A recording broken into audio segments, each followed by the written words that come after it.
His name is Eddie, and if you sat next to him on a plane, you would never know it. He is the guy in seat 14C wearing a slightly wrinkled polo shirt, scrolling through a phone that isn't really doing anything. He didn't check a bag. He boarded early, but not first. He picked an aisle seat near the middle of the cabin, not by the exit, not by the cockpit, just close enough to everything and far enough from nothing. Nobody looks at him twice. That is the entire point of Eddie. Somewhere under that ordinary shirt is a badge he cannot show you. Somewhere near his ankle, in a place you'd never think to check, is a weapon he hopes he never has to draw in his entire career. He has flown thousands of miles this year alone, to cities he cannot name out loud, on flights he was never booked on until hours before departure. His own family thinks he works in transportation security. That is as far as the conversation ever goes, because that is as far as it is allowed to go. Level 1. The applicant. Before any of that, Eddie is just a man at his kitchen table at 11 at night, laptop open, cursor blinking on a government job portal. He has read the qualifications 3 times.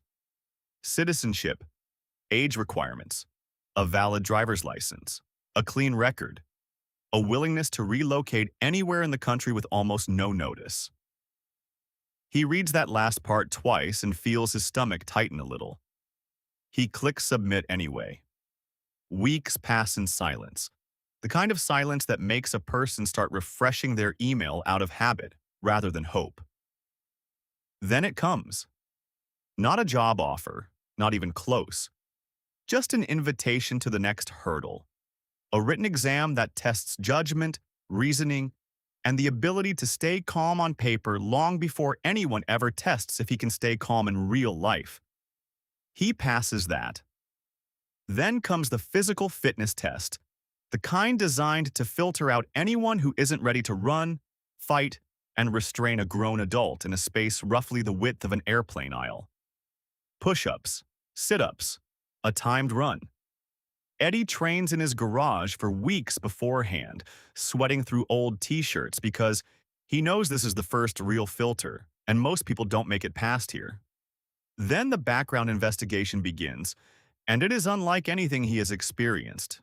Investigators talk to his neighbors, his old college roommate, an acquaintance he hasn't spoken to in years. They want to know everything: his finances, his associations, every apartment he's ever lived in.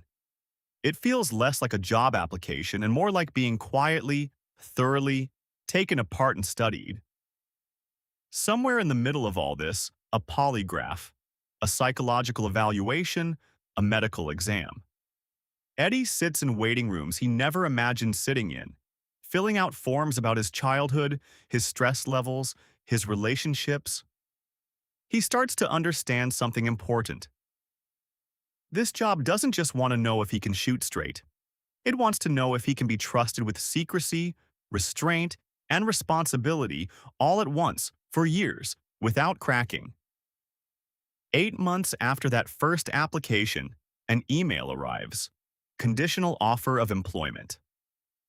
Eddie reads it standing in his kitchen, and for a moment he doesn't move at all. Level 2. The trainee. Eddie's first stop is a federal training center in Georgia. His first day, he stands in a line of other trainees who look just as nervous as he feels, all of them still trying to figure out who among them will actually make it to the end of this. The days blur together into a routine so exhausting that Eddie stops keeping track of what day of the week it is. Marksmanship training on the range, hour after hour, until his hands know the weapon better than his mind does. Defensive tactics in a padded room where instructors teach him how to control a threat in a space with 20 inches of legroom and 150 strangers packed around him. Legal classes on federal law, use of force boundaries, and the exact limits of his authority 35,000 feet in the air, where the usual rules of local jurisdiction simply don't apply. Then comes the part that breaks people who thought they were ready. The mock aircraft cabin. Instructors built a real fuselage inside the training center, seats and all, and they run scenario after scenario inside it. A disruptive passenger escalating fast. A coordinated multi-actor threat. Eddie has to learn to identify a real problem in the middle of a crowd of reacting actors, move through an impossibly tight space, and make a split-second decision every single time, because on a real flight there is no do-over. He hesitates in a scenario during week 6, half a beat too slow, and an instructor calmly tells him that half a second is the difference between a controlled situation and one that isn't. Eddie doesn't sleep well that night. He runs it back in his head over and over. The way you replay a mistake you can't undo, except this one, thankfully, was still just training. He also learned something he didn't expect: how to disappear in plain sight, how to dress like a business traveler, a tourist, a tired commuter, how to sit, how to watch, how to memorize an entire cabin's layout and every passenger in it within the first 90 seconds of boarding, all without anyone noticing he's doing it. By the final week, the group that started with him has shrunk considerably. The training center doesn't lower the bar for anyone. Eddie graduates exhausted, changed, and quietly proud in a way he doesn't quite have words for yet. Level 3, New Air Marshal. Eddie's first real assignment lands him in a field office far from home, in a city he had to look up on a map before he moved there. His apartment is sparse: a mattress, a couch he bought secondhand, and a closet full of nondescript clothes chosen specifically so he blends into any city, any flight, any crowd. His first solo mission comes with almost no warning. A phone call the night before, a flight number, a departure time, and nothing else. He packs a bag that looks exactly like every other business traveler's bag, and by morning he's walking through the terminal like he's done it 1,000 times, even though his heart is pounding the entire way. He learns fast that most of the job is invisible waiting. Hours of sitting in an aisle seat, watching, doing absolutely nothing that looks like work, while quietly cataloging every person who walks past his row. He learns to read body language the way other people read a menu: who's nervous for a normal reason, who's nervous for a reason that matters. Most flights, nothing happens at all. That's the job working exactly as intended. But not every flight is quiet. A few months in, a passenger becomes combative mid-flight, aggressive, refusing to stay in his seat, escalating fast. Eddie is up and moving before he's even fully processed it, years of training taking over where conscious thought would be too slow. He helps bring the situation under control in the narrow aisle, other passengers frozen and watching, flight attendants radioing the cockpit. It's over in under a minute. Eddie sits back down afterward, hands still slightly shaking, and nobody around him has any idea he's the reason the situation didn't get worse. He can't tell his family what happened. He can't tell his friends. He goes home that night, orders food, and sits alone with an adrenaline crash. Nobody else in his life will ever understand, because nobody else in his life knows what he actually does for a living. Level 4, Experienced Air Marshal. Years pass, and Eddie stops counting flights the way he used to. He has been to airports on nearly every continent his job allows, has slept in more hotel rooms than he can name, and has developed a strange internal clock that adjusts to time zones faster than most frequent flyers ever will. He's not the nervous new guy anymore. Younger marshals get paired with him now, and he catches himself giving them the same advice his own training officers gave him. Watch the hands, not the face. Trust the instinct before you trust the explanation. Boredom is the job, and that's a good thing. He's become someone people trust in a crisis without having to say a word about it. The toll is different at this level. It's not the fear of the job anymore, it's the weight of accumulation. Missed birthdays. An anniversary spent in a hotel room 3 states away. A relationship that quietly ended partly because Eddie could never explain where he'd been for the last 4 days, and eventually, his partner stopped asking. He's learned to carry a kind of loneliness that comes from being trusted with everything by his country, and almost nothing can be shared with the people he loves. He also carries something else now: competence that borders on instinct. On one flight, he clocks a passenger's behavior as off before the man has even done anything, purely from the way he keeps glancing at the cockpit door and adjusting something under his jacket.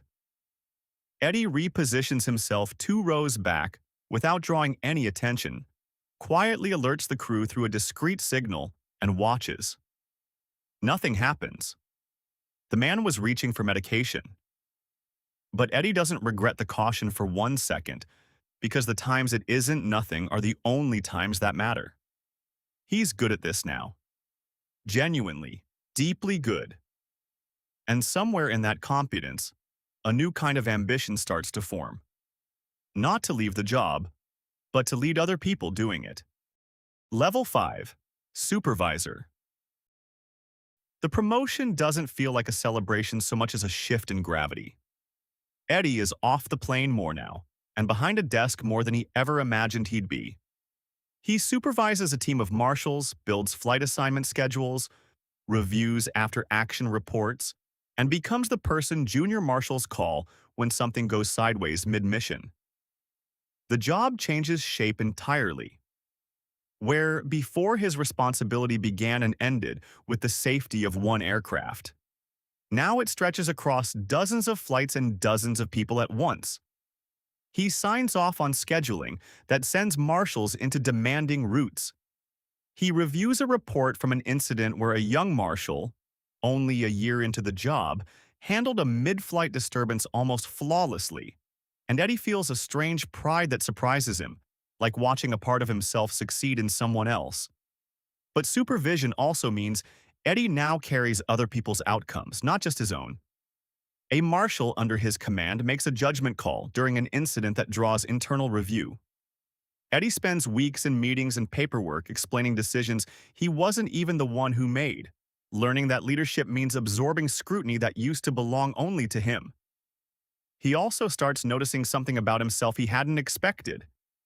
He misses the plane. He misses the quiet, focused clarity of sitting in 14C with nothing but his instincts and the next 90 minutes. Leadership is important, necessary, and he's good at it. But some nights, staring at a spreadsheet of flight assignments at 10 p.m., Eddie catches himself thinking about the version of himself who used to be the one actually out there. Level 6. Regional and Executive Leadership. Eddie barely flies anymore, not the way he used to. Now his decisions ripple across an entire region, sometimes across the country. He oversees multiple field offices, sets policy that trainees just like he once was will be tested on years from now, and sits in briefings with people whose titles used to intimidate him from a distance. The scale is almost impossible to hold in his head some days. Thousands of flights. Hundreds of marshals whose names he'll never all know personally, whose careers depend partly on decisions Eddie makes about training standards, deployment strategy, and budget priorities. He reviews national threat assessments now instead of individual passenger behavior. He speaks, occasionally in closed-door briefings about aviation security posture, choosing his words as carefully as he once chose his footing in a narrow aisle. There's a strange, quiet grief in this level of success. Eddie is, by almost every measure, at the top of a career most applicants never even make it far enough to seriously attempt. And yet he sometimes stands in his office, looking out at a skyline instead of a cabin window, missing the specific, immediate clarity of being the last line of defense on one single flight, where the entire job made sense in the space of 90 minutes in one aisle. He still remembers that first flight, all those years ago, and the way his hands shook afterward. He built an entire life, an entire career, an entire invisible machine of protection, starting from that one kitchen table with a blinking cursor. Nobody clapped for him on any of these promotions the way people clap for other careers. Most of what Eddie has done, and most of what Eddie has become, will simply never be known by the people it protected. Somewhere tonight, a flight is boarding. A man in a wrinkled polo shirt walks down the jet bridge, picks an aisle seat near the middle of the cabin, and settles in like every other tired traveler around him. Nobody looks at him twice. Nobody ever will. He's not Eddie. He's someone new, someone who sat at his own kitchen table once, cursor blinking, wondering if he was really going to click submit. But somewhere behind a desk in an office Eddie now runs, the man who used to be that person in 14C reviews the schedule with his name no longer on it, and feels something settle quietly in his chest. The seat is never really empty. It just changes who's sitting in it.